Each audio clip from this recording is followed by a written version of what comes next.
यते गिरिं यत्कृपातमहं वन्दे परमानन्दमाधवं परमानन्दमाधवं सर्वज्ञ श्री दत्तात्रेय परमार्ग महानुभाव अध्ययन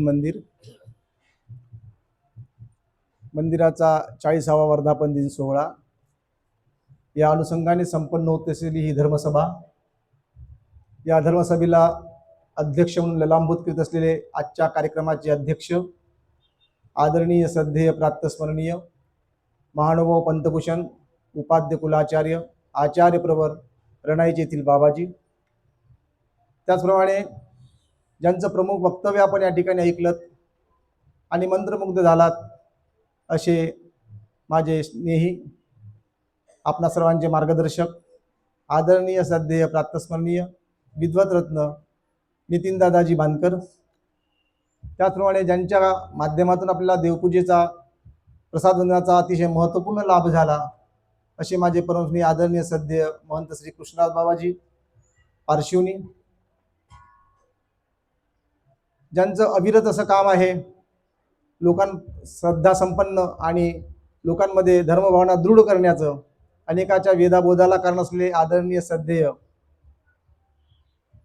गावणगाव निवासी परमपूज्य महंत श्री विनयमुनी दादाजी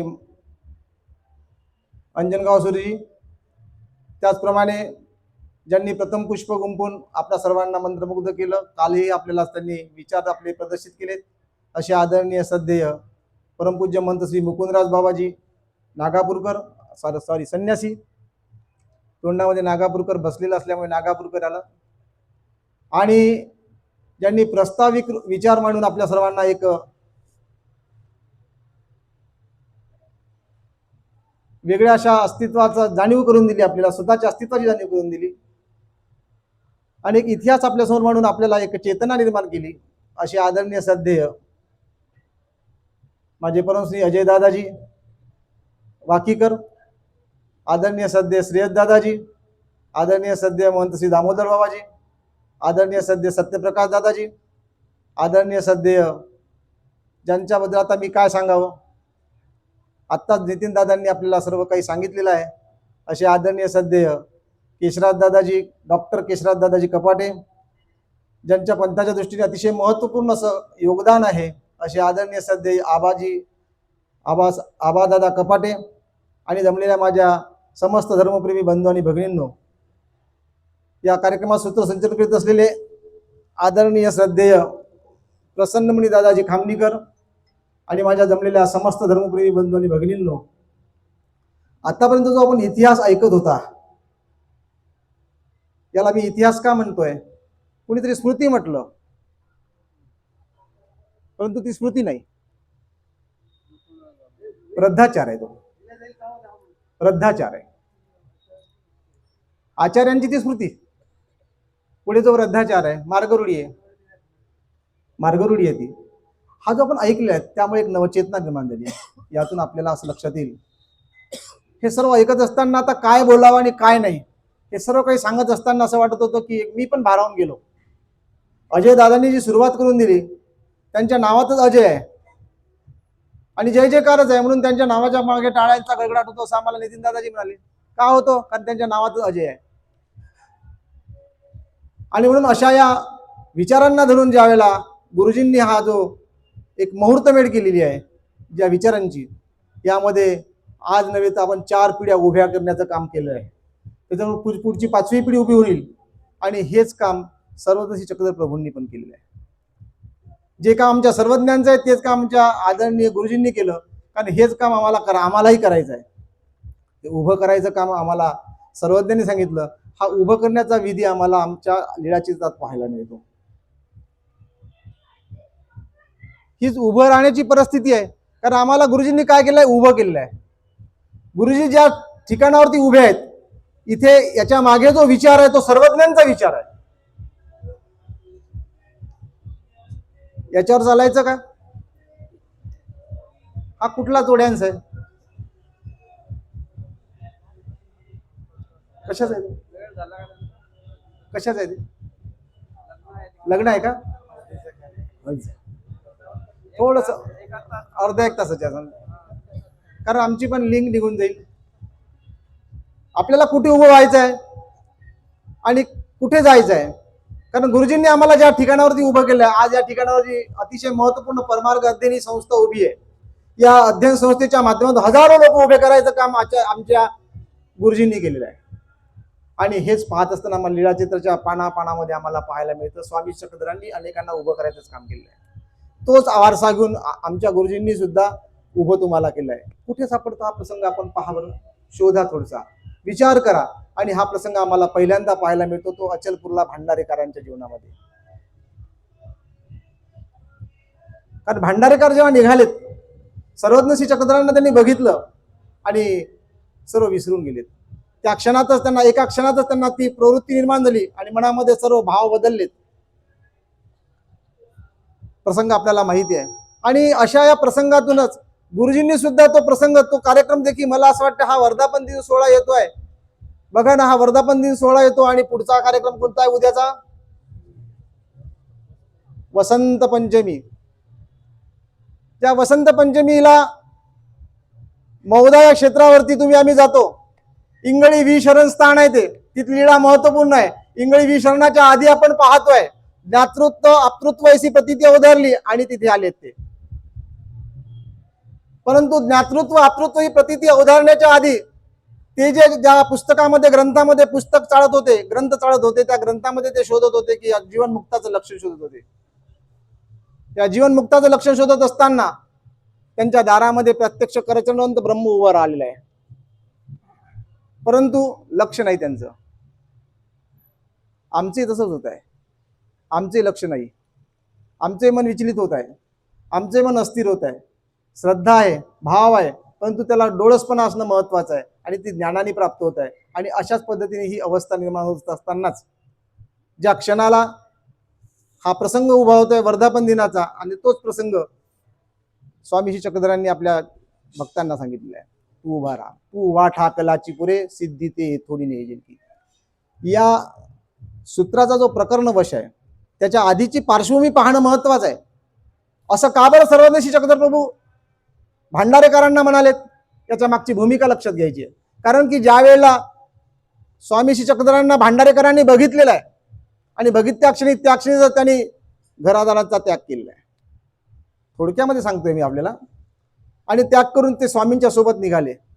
परंतु येत असताना त्यांच्या मनामध्ये एक खंत होती की मी जेव्हा आलोय देवाच्या सोबत पाठीमागे आलोय, परंतु येत असताना माझ्याकडे अमाप संपत्ती आहे, द्रव्य आहे, सर्व काही आहे, परंतु मी एकही माझी एवढीशी संपत्ती देवासाठी घेऊन आलो नाही, एवढंशी मला देवासाठी आणता आलं नाही. आणि ही खंत मनामध्ये सारखी तेवत होती, जळत होते, अंतःकरणामध्ये ते दुःखी करत होते. आज आमच्याजवळ आहे पण आम्हाला देवाला द्यावं असं वाटत नाही. काय हवंय, काय गरज आहे देवाला? एक मस्तक आणि दोन हस्तक इतकंच पुरेसं आहे मी असं म्हणतो. पण असलेली संपत्ती उपयोग ईश्वरी उपयोगानं असे काही असे, जी संपत्ती आहे ती उपयोगात लावू शकत नाही असं काही आहे का? आपण त्याचा उपयोग करू शकतोय, परंतु ही सारखी खंत अंतःकरणामध्ये असल्यामुळे भांडारेकर सारखं विचलित मनामध्ये अस्थिर होऊन गेले होते की आपण हे देऊ शकत नाहीये. आणि त्यावेळेला सर्वज्ञ अचलपूरला त्यांना हा प्रसंग उभा करतात आणि सांगतात की जा, तुम्हाला प्रसंग माहिती आहे. आणि त्यावेळेला सर्वज्ञ श्री चक्रधर प्रभू म्हणतात, तू उभा ठाकलाची पुरे सिद्धी ते येथून नेजेल की. तू उभा तर हो. आणि त्यांचा मनोरथ जो आहे तो पूर्ण करतात. धानाईसाच्या माध्यमातून तो मनोरथ पूर्ण होतो. हा प्रसंग तुमच्या डोळ्यासमोर आला असेल, कारण लीळा सांगत राहिलो तो वेळ आपला बराच निघून जाईल. आणि याच्यामुळे असाच हा प्रसंग. दुसरा प्रसंग, हे सूत्र भगवंत विदित करत असताना एका भक्तांच्या समोर अतिशय महत्वपूर्ण भक्ताला हे वचन निरूपण करतात. तो कुठला प्रसंग आहे दुसरा? तुम्हा एक करणी असे की का, तुम्हा एक करणी असे. आचार्य श्री नागदेवांना, आता हा अतिशय खोलवर प्रसंग आहे, अतिशय डीप मधला आहे, अतिशय महत्वपूर्ण प्रसंग आहे. आणि या प्रसंगाला सर्वज्ञ चक्रधर बोलतात, तुम्हा एक करणी असे जी जी माते द्रव्य नाही, जी जी माते द्रव्य नाही. त्यावेळेला स्वामी चक्रधर सांगतात, भांडारेकराचा मनोरथ ऐसाची पूर्ण केला, आम्ही पण भांडारेकराचा असाच मनोरथ पूर्ण केला. तू उभा ठाकलाची पुरे सिद्धी ते येथून नेजेल की. या दोनही भक्तांना, दोनही विचारवंतांना, दोनही आमच्या अतिशय महत्वपूर्ण साधकांना सर्वज्ञ शेखर प्रभू नव्हे तर तुम्हा आम्हाला सर्वांना समजून सांगताना सांगतात की तू उभा ठाकलाची पुरे. आता उभं ठाकायचं आहे, आम्ही उभं नाहीत का? हा फक्त प्रसंग आपण घेतोय आपल्यासाठी. दोन्ही भक्तांना सांगतोय, दोन्ही साधकांना सांगितलं तू उभा ठाकलाची पुरे सिद्धी ते येथून नेजेल की. आम्ही नेहमी नेहमी म्हणत असतो उभा ठाकायचं आम्हाला, तू उभा तर हो. अरे उभं होऊन करायचं काय? उभं तर आम्ही पण आहो. उभ्याच्या रांगा आज जेवायला आम्ही उभ्याने आहे, जेवण आमचं उभ्याने चाललेलं आहे, बसणं उभ्याने चाललंय, खाल्लं तर उभ्या, चहा उभ्याने पितोय, सर्व असतं काही उभ्याने करतोय. उभ्याने सर्व करत असताना उभं ठाकायचं कशासाठी आहे? हा प्रश्न आमच्या मनाला भेडसावतो का? कदाचित नाही भेडसावत. कारण की आम्हाला त्या पद्धतीने आम्ही त्याचा विचारच करत नाही. त्या पद्धतीने आम्ही विचारच करत नाही आणि विचार करत नसल्यामुळेच आम्हाला तो प्रसंग आमच्या डोळ्यासमोर अजूनही आलेला नाही. फक्त प्रसंग आला का हो घर झालं, आज उपार झाले, आता बाबांनी उपाराची घोषणा आणि उपार झाले तर बाबा अहो देवाने सांगितलं तुम्हाला तू उभा टाकला, उपार सहज होऊन जातात.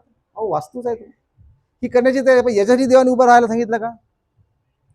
नाही नाही, याच्यासाठी देवाने उभं राहायला सांगितलं नाही. उभं कशासाठी राहायचं आहे आणि उभं राहायचं कशासाठी आहे, हाच महत्वाचा जो मुद्दा आहे आपल्याला तो लक्षात घ्यायचा आहे. ही उभं राहण्याची जी पद्धत आहे, उभं कसं राहायचं आहे. कारण बसलेला माणूस आमच्या देवाला आवडत नाही. आम्हाला तर सर्व सर्व काही नको आहे. कारण आमचा दृष्टिकोन काय, सुख म्हणजे काय, आमचा दृष्टिकोन सुख, सुख या शब्दाचा अर्थ काय आम्ही घेतो, सर्व काही बसल्या ठिकाणी मिळावं यालाच आम्ही सुख म्हणतो आणि याच्याचमुळे दुःखाला आम्ही कारण ठरतो. आम्हाला नाना प्रकारचे आजार, अनार्थ, व्याधी, नाना दुःख हे कशामुळे कसं आहे, याचं कारण आम्ही केवळ बसूनच सर्व काही प्राप्त करण्याचा प्रयत्न करतो. आणि हीच आमची सुखाची व्याख्या असल्यामुळे, सुखाचं लक्षण असल्यामुळे आम्ही दुःखी आहोत. अहो आमच्या गोसाव्यांना असा बसलेला माणूस आवडतो का? नाही, आवडत नाही. एवढंच नाही तर आमच्या श्रीकृष्ण चक्रवर्तीला असा बसलेला माणूस आवडत नाही. आमच्या श्रीकृष्ण चक्रवर्तींना देखील असा बसलेला माणूस आवडत नाही. असाच बसलेला होता अर्जुन, किमकर्तव्य मूड झाला होता. युद्धाचा प्रसंग आठवतो प्रसंग.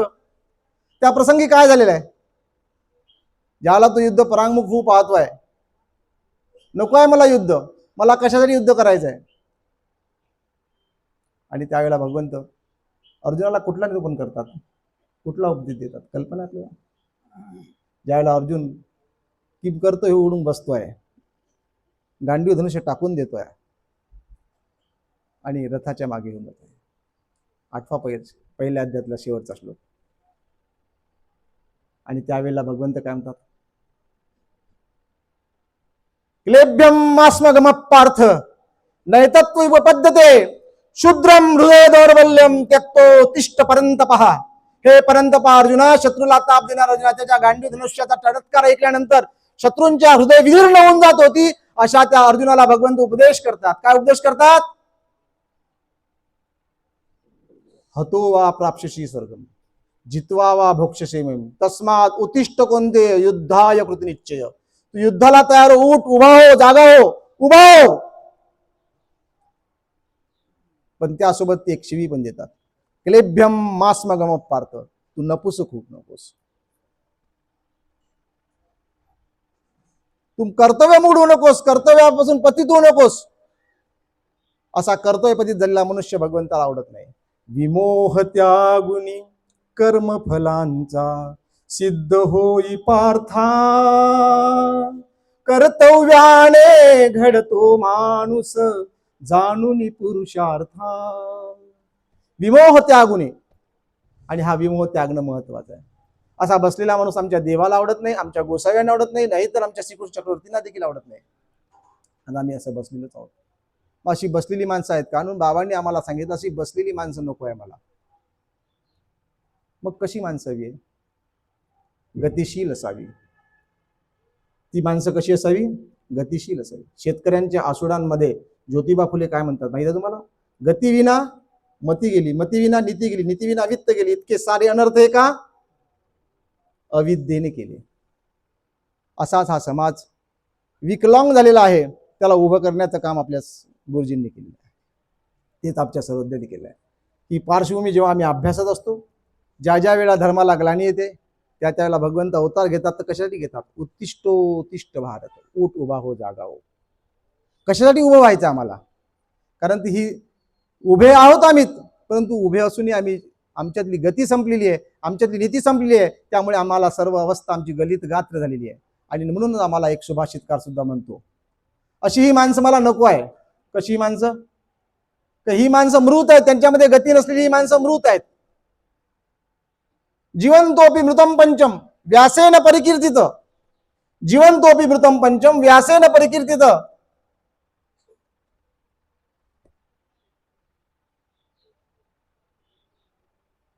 जीवंतोपि मृतम पंचम व्यासेन परिकीर्तित. दरिद्रो व्याधितो मूर्ख प्रवासी नित्य सेवक. ही 5 माणसं, ही 5 लोक, ही 5 विचारांची माणसं जिवंत असून मृत आहेत. जीवंतोपि मृतम पंच व्यासेन परिकीर्तित, हा व्यासाचा श्लोक आहे असं म्हणतात. दरिद्रोपी, दरिद्री. त्यानंतर व्याधी असलेला, ज्याला व्याधी जडलेली आहे तसा. दरिद्रोपी, व्याधी, मूर्ख, प्रवासी आणि नित्यसेवक, अशी 5 माणसं जिवंत असून मृत आहेत. आता तुम्ही म्हणाल दरिद्री माणूस कसा काय मूर्ख आहे, जिवंत असून मृत कसा आहे? आता दरिद्री म्हणजे पैसा नसलेला मनुष्य दरिद्री का? पैसा नाही तो मनुष्य दरिद्री नाही. तो मनुष्य गरीब असू शकतो पण दरिद्री असू शकत नाही. दरिद्री तो आहे की ज्याला आपल्या शरीराचं महत्व कळालं नाही. एवढं मोठं महत्वपूर्ण शरीर भगवंताने तुम्हाला दिलं, याचा उपयोग ज्याला करता येत नाही तो दरिद्री आहे. आज आपण पाहतोय सर्व मानव मात्र जीवन जगत आहे पण नैराश्यामध्ये हताश होऊन जीवन जगतोय. त्याच्याकडे जगण्याचा उद्देश नाही, या शरीराच्या बद्दलची त्याला महत्वपूर्ण जाणीव नाही. ही मिळालेलं शरीर कशासाठी याची त्याला कल्पना नाही, याची जाणीव त्याला नाही. आणि याची जाणीव कारण हा भगवंताने सृष्टी रचना कशासाठी केली, ही महत्वपूर्ण सृष्टी कशासाठी रचली, याच्या मागची भूमिका काय, याचा उद्देश काय, याची जाण न ठेवता तो या जीवनाला सहजतेने वाया घालवतोय. ईश्वरीचा धर्म कैसा मूढा त्वागमविला, मूढा त्वागमविला. अन्य देवतेसी भजुनी फुकट जन्म सारा, फुकट जन्म सारा त्वागमविला. असा हा व्यर्थ तू जन्म गमवला. आणि म्हणून या शरीरावरती प्रेम करणं शिकलं पाहिजे. हे शरीर कशासाठी महत्वाचं आहे, या शरीराची कशासाठी गरज आहे, हे शरीर महत्व पूर्ण कशासाठी आहे, हे शरीर परमेश्वराच्या सेवेमध्ये लावणं गरजेचं आहे. परमेश्वराच्या सेवेमध्ये परमेश्वराला दिलेल्या आज्ञेचं प्रतिपालन करण्याकरता लावणं गरजेचं आहे. आणि म्हणून या जीवनाकडे बघण्याचा दृष्टिकोन ज्याला कळाला नाही आणि या शरीराला हताश होऊन निराश होऊन एखाद्या घटनेच्या माध्यमाने या जीवाला संपवण्याचा जो उच्चांक आपण गाठतो, आज महाराष्ट्रामध्ये आपण पाहतोय कशाची अवस्था निर्माण झाली आहे महाराष्ट्रामध्ये, आत्महत्येची. इतकं मोठं सुंदर दिलेलं शरीर, इतकं मौलिक असलेलं शरीर, या मौलिक शरीराचा सहजतेने आम्ही नाश करून घेतो आणि आत्मघात करतो. आणि अशा आत्मघात झाल्यामुळे भगवंत त्याला अतिशय सुंदरतेने समजून सांगतो की आत्मघात कियासी कौनी ठाऊ नाही का. महत्वाचे 5 आपल्याला जिवंत असून मृत कशा एवढंच बघायचं आहे. आणि म्हणून बंधूंना लक्षात घ्यायचं, असा जो विचारशील असलेला माणूस, ज्याच्याकडे विचाराचा धन नाहीये, असा जो मनुष्य आहे तो दरिद्री नाही, तो दरिद्री आहे. आणि तो दरिद्री माणूस जिवंत असूनही मूर्ख आहे, जिवंत असूनही मृत आहे. आणि त्यानंतर दुसरा कोण आहे, व्याधी. त्याला अनेक प्रकारच्या व्याधी जडलेल्या आहे. व्याधीचं कुसुम आम्हा सर्वांनाच जडलेलं आहे. पण कोणती व्याधी आहे? ज्या व्याधीमुळे तुम्हाला देवधर्म आठवत नाही. कोण आहेत असे धर्माला अनुकूल प्रतिकूल असलेले, धर्माला उपयोगी नसलेले कोण आहेत? धर्म कुणासाठी नाही आहे? धर्माचा अधिकारी कोण आहे? अंधा मुकिया बधिरा धर्मी अधिकार नाही. सर्वज्ञ काय म्हणतात आम्हाला? अंधा मुकिया बधिरा धर्मी अधिकार नाही. असे धर्माला अनाधिकारी असलेले जे पुरुष आहे ते आहे व्याधीग्रस्त. व्याधी म्हणजे काय? आम्हाला नाना प्रकारच्या व्याधी झाल्या. नाना प्रकारच्या म्हणजे कुठल्या कोणत्या व्याधी झाल्या? राग द्वेष काम क्रोध आणि मदमत्सराने आम्ही व्यापून भरलेलो आहोत. रजरंगे तो वेडा तमरंगे तो पिसा, अशा पद्धतीने नाना रंगाच्या व्याधीने आम्ही जर्जर झालेले आहोत. अशा व्याधीने जर्जर झाल्यामुळे आमच्यामध्ये आम्हाला आमचा देव, आम्हाला आमचा धर्म, आम्हाला आमच्या धर्मापासून आमच्या प्रेमापासून आम्हाला दूर होतो. कशामुळे होतो? आम्ही आमच्यामध्ये या प्रकारच्या व्याधी जडलेल्या आहेत. या व्याधींमुळे आमची जीवन अवस्था परमेश्वराकडे जाण्याची आमची मार्गव्यवस्था ही आमची खुंटीत होते आहे. आणि म्हणून अशा व्याधीग्रस्त आमचं जीवन असलेला तो मनुष्य व्याधी असलेला व्याधीग्रस्त असलेला जिवंत असून तो मृत आहे असं आम्हाला हा सुभाषित का सांगतोय. तिसरा कोण आहे? मूर्ख मनुष्य. खरंच आम्ही मूर्ख आहोत का? तुम्ही म्हणाल का स्वतःला मूर्ख आहात म्हणून? म्हणाल? कोण म्हणतो स्वतःला मूर्ख आहे हो? आणि म्हटलंच तर तुम्हाला किती वाईट वाटेल, पण आपण खरंच मूर्ख आहोत.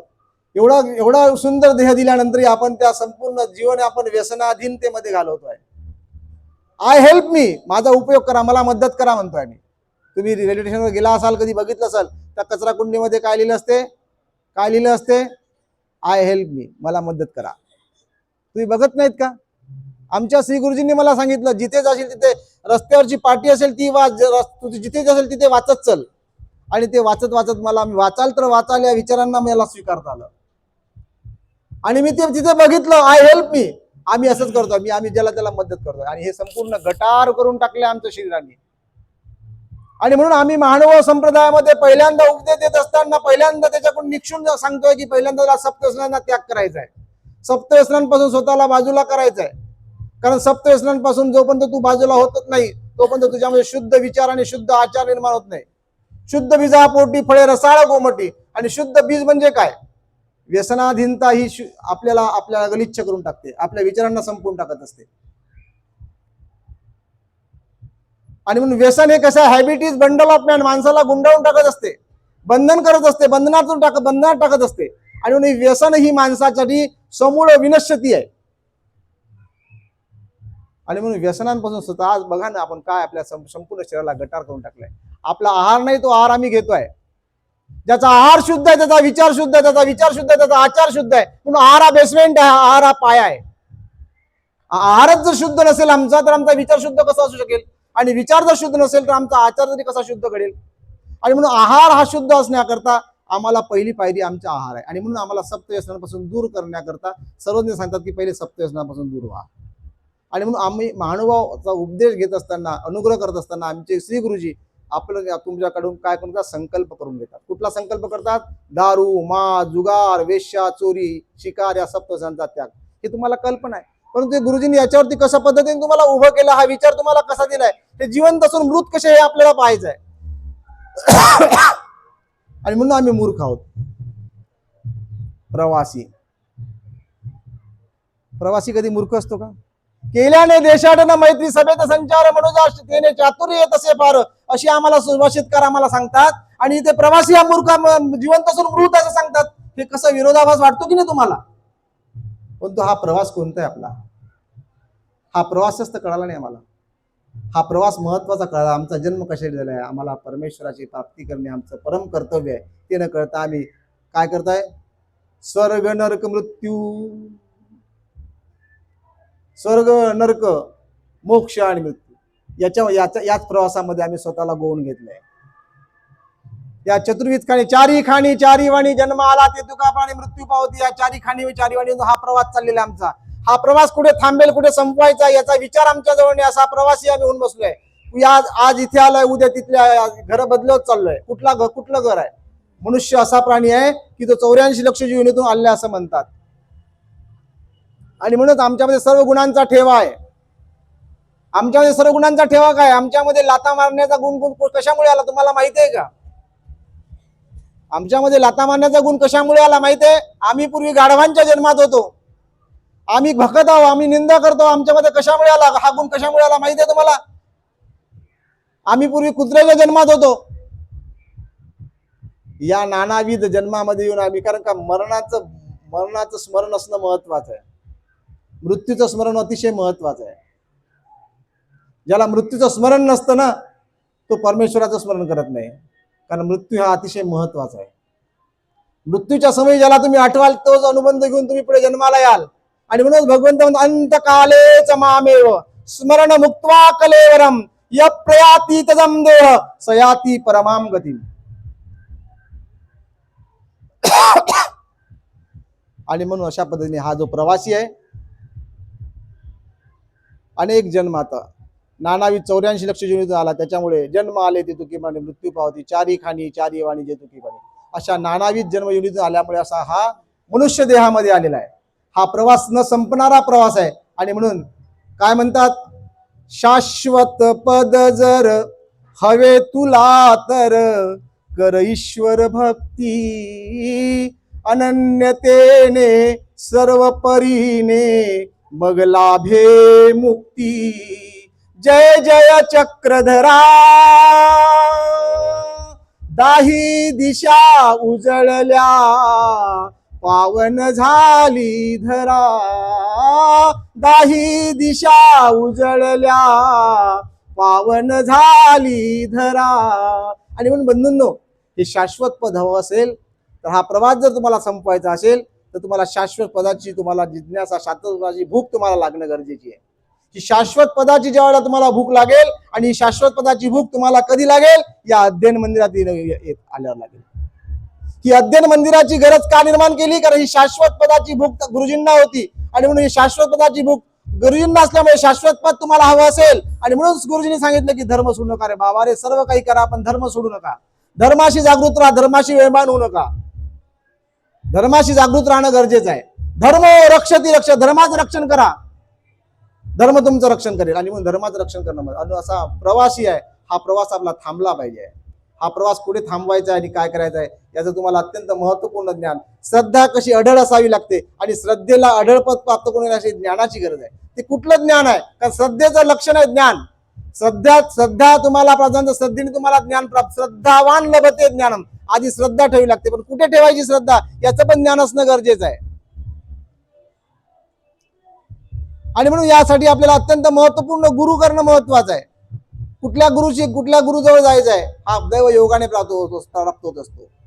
म्हणून मनुष्यत्व मुमुक्षत्व महापुरुष संसाचं दैवेन अनुकूलात, हा दैवाने प्राप्त होत असतो आपल्याला या 3 गोष्टी. आणि नंतर सांगितलंय नित्य सेवक. 5वा कोण आहे, जिवंत असून मृत असलेला मनुष्य, नित्य सेवक. आता इथे सर्वज्ञ आम्हाला सेवकत्व गुणाने राहा म्हणून सांगतात. जीवाचा आणि परमेश्वराचा संबंध कोणता आहे, स्वामी वृत्ती संबंध अनादीचा. आणि इथे हा सुभाषित काय म्हणतो, सेवक असणे हा मृत असल्याचा लक्षण आहे. विरोधाभास कसा, मी हा जेव्हा श्लोक अभ्यासला, हा माझा श्लोक आला, आता मला नव्याने इथे विचार पडला म्हणून मी तुमच्याशी बोलतोय तसं.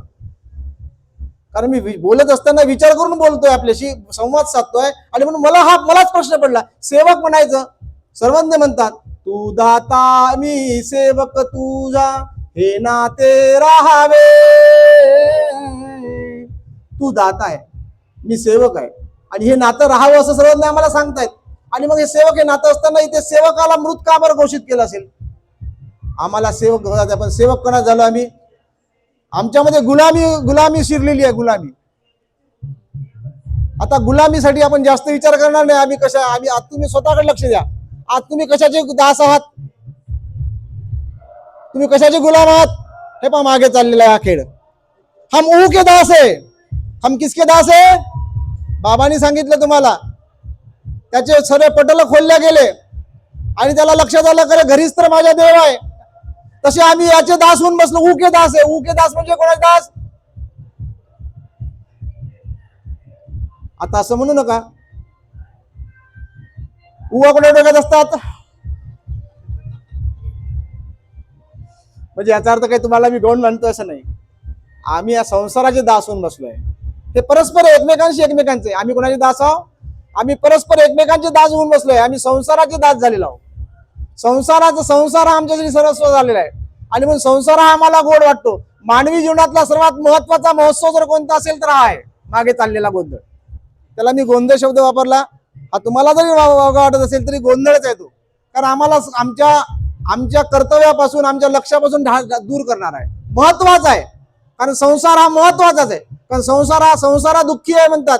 संसारामध्ये कोणी बघितलं सुख, पण संसारातच सार आहे. कारण संसार शब्दाचा अर्थ बघा काय होतो, ज्यामध्ये चांगला सार आहे त्याला म्हणावं संसार. सम्यक प्रकारे सार त्याला म्हणावं संसार. संसारातच सार आहे, पण कुठला सार आहे. संसारात आल्याशिवाय देव दिसतो का तुम्हाला. संसारात यावं लागतं ना.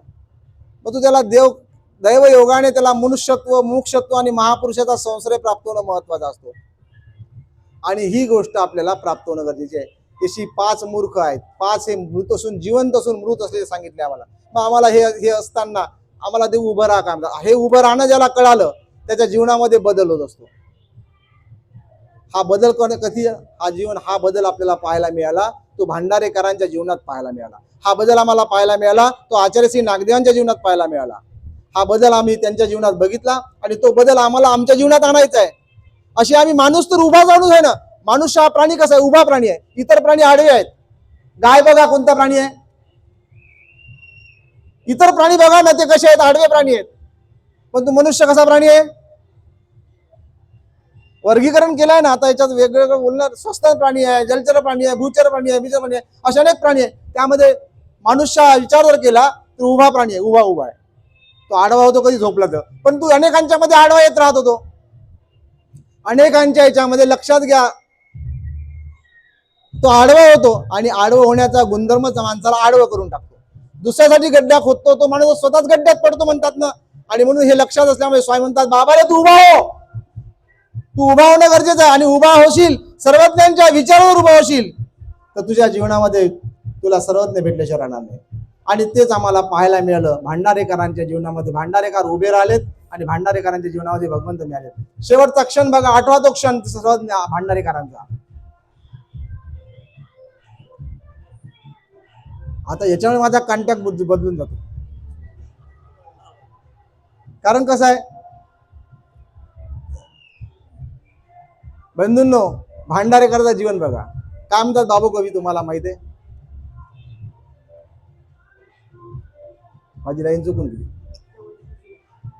तुझ्या मांडीची उशी नसीबी कधी मिळे आम्हा, ती मिळविण्या काय करावे सांग तू परब्रह्मा. दयाळा सांग तू परब्रह्मा. ही उभं राहिल्यानंतर हा विचार कोणाला सुचला? भांडारेकरांना सुचला. तो तुम्हाला मला सुचायला हवाय. कसा सुचायला हवाय? तुझ्या मांडीची उशी नसीबी कशी मिळे आम्हा. तुझ्या मांडीची उशी मला कधी मिळेल, कशी मिळेल? हे उभं राहिल्यानंतर शिकता येईल मला. आणि ती मांडीची उशी भांडारेकरांना मिळाली.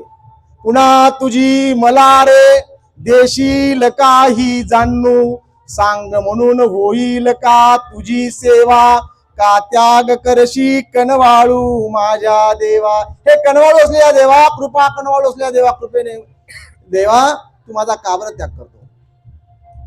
बंधूंनो, शेवटचं प्रकरण तुम्हाला माहिती आहे. भांडारेकरांच्या जीवनातला हा प्रसंग आहे. हा प्रसंग तुमच्या जीवनात यायचा असेल तर सर्वज्ञांच्या विचारावर उभं राहणं गरजेचं आहे. गुरुजींनी तुम्हाला यासाठी उभं केलंय. आज आम्ही ज्या वेळेला पाहिलाय हा प्रसंग, हा विषय मला कधी सुचला? ज्या वेळेला तुम्ही ईशगीत स्तवन गात होता आणि ईशस्तवन गात असताना तो छोटासा मुलगा हातामध्ये डमरू घेऊन वाजवत होता. मग नंतर बाबांनी सांगितलं भावे सरांच्या त्या मुलांचं नाव. परंतु ही 4थी पिढी तयार होते, ही उभी कशी होऊन राहिली वाहतोय मी. हे डोळ्यासमोर हा प्रसंग जेव्हा पाहिला तेव्हा सर्व मला लक्षात आलं की गुरुजींनी अशी कशा पद्धतीने माणसं उभी केलेली आहे. ही उभी करण्याची किंमत कोणामुळे झाली आहे? गुरुजीमुळे झाली आहे. आणि ही पिढी उभी करायची अशा पद्धतीने उभी होत असताना विरोधक पिढी उभी होऊन आली आहे आणि ती वैचारिक अधिष्ठानावर ते उभी असलेली पिढी आहे. आणि वैचारिक अधिष्ठानावर ते उभी असल्यामुळे बंधूंनो आज उभं होणं गरजेचं आहे. जो उभा होतो, नाही तर उभे आज आपण पाहिलंय परवाच्या दिवशी इलेक्शन आटोपलंय, उभे झालेत, निवडून आलेत आणि कोण कोणाकडे गेले माहित नाही. त्यासाठी आम्ही त्यांना हॉटेलमध्ये ठेवलं, इकडे ठेवलं. ती उभे निवडून आल्यानंतर कसं वापसता पाहणार जीवन. कोणता पक्ष, निष्ठा, इथे निष्ठा कशी आहे, कुठून निष्ठून जातील काही कळणार नाही मला. निष्ठून राहिले ते असे उभे राहण्यात काय अर्थ आहे का आम्हाला? असं उभं राहायचं आहे की जे उभं राहिल्यानंतर तुम्हाला शाश्वत पद. कारण आमच्या मानव पंथाचं गमक आहे, एक प्रिन्सिपल आहे. कुठलं? तुम्हाला भक्तीच करायची असेल तर नित्यमुक्ती देणाऱ्या परमेश्वराची उपासना करा. उपासना करायची, भक्तीच करायची असेल तुम्हाला तर कोणाची उपासना करा? शाश्वत सुख देणाऱ्या शाश्वत आनंद देणाऱ्या परमेश्वराची उपासना करा. हाच तर आमचा बेसिक आहे. आणि म्हणून बंधूंनो असं उभं व्हायचं आहे की जिथे उभं राहिल्यानंतर अढळ पद प्राप्त झालं पाहिजे. जे ध्रुवाला प्राप्त झालं. ध्रुवानी काय म्हटलंय? आई मला अशी मांडी हवी आहे की ज्या मांडीवर मला कोणी उठवणार नाही. आणि त्याकरता मी काय केलं पाहिजे?